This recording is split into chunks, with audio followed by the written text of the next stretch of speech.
एक मर्मन्तुत सड़क दुर्घटना घटी जनकर मृत्यु हेबा सहित अन्य 2 जन आहत होइछन्ति। केन्दुझर जिला चंपुआ थाना अंतर्गत 520 नंबर जातीय राजपथर परसला छक निकटरे एहीपरि दुर्घटना घटिथिबा बेले मृत युवक जनक हेउछन्ति झोंपुरा थाना गुमुरा ग्रामर गणेश प्रसाद।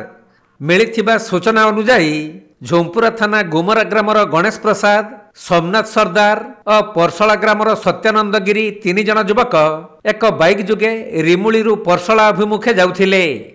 तेबे परसला छक निकटरे एक अजଣା ट्रक सेमानक बाइक को धक्का देइथिला। फलरे बाइक रे थिबा 3 जन तळे पड़ी जाई अति गुरुतर होइथिले। परे स्थानीय लोक माने सेमानक उद्धार करी एम्बुलेंस जुगे चंपुआ उपखंड चिकित्सालय को पठाइथिले भी सेठारे डाक्टर गोमरा ग्रामर गणेश प्रसाद को मृत घोषणा करिथिले। आउ सत्यानंदक स्वास्थ्य अवस्था अति गुरुतर हेबारु तांको केन्दुझर जिला मुख्य चिकित्सालय को स्थानांतरित करा जाइछि।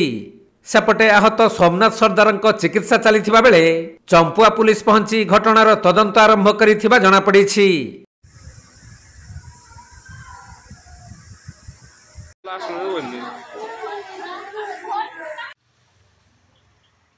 केन्दुझर जिल्लारू दीपेश कुमार बेहेरांक रिपोर्ट, कोणार्क लाइव।